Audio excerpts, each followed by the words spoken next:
Cáp USB-C của Apple khác cáp thông thường thế nào?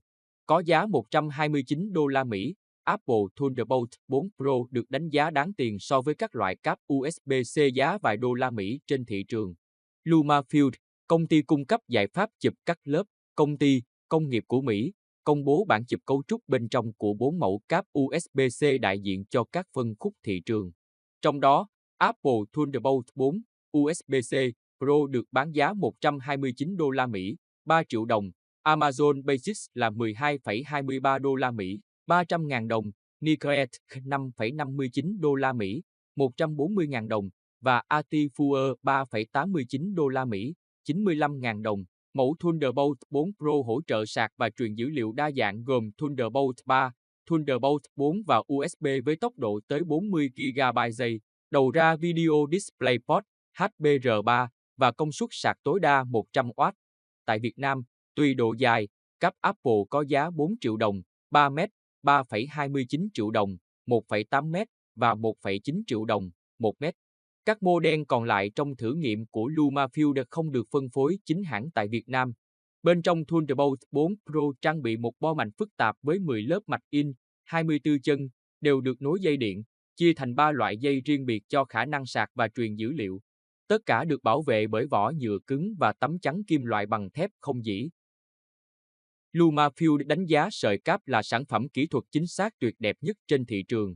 Trong khi đó, với giá chưa bằng 1/10, Amazon Basics cũng có vỏ nhựa và kim loại để che chắn bo mạch và các sợi dây bên trong.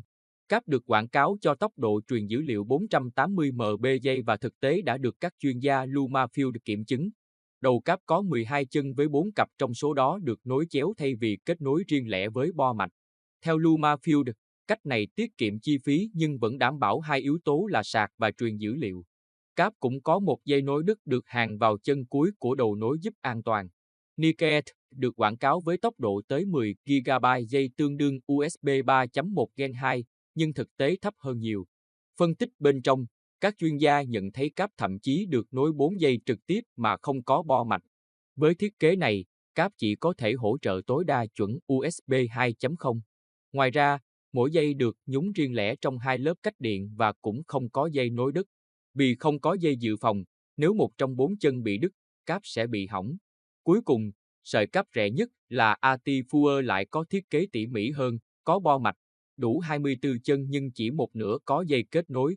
Theo nhóm kỹ thuật, các chân cắm chỉ đơn giản là giúp kết cấu bên trong chắc chắn hơn, nhưng gây lãng phí. LumaField đánh giá, tùy nhu cầu, người dùng không cần mua cáp quá đắt tiền nếu không cần thiết, nhưng cũng không nên chọn sản phẩm quá rẻ để tránh phiền phức như sạc chậm, nhanh hỏng, gây hại cho thiết bị sạc.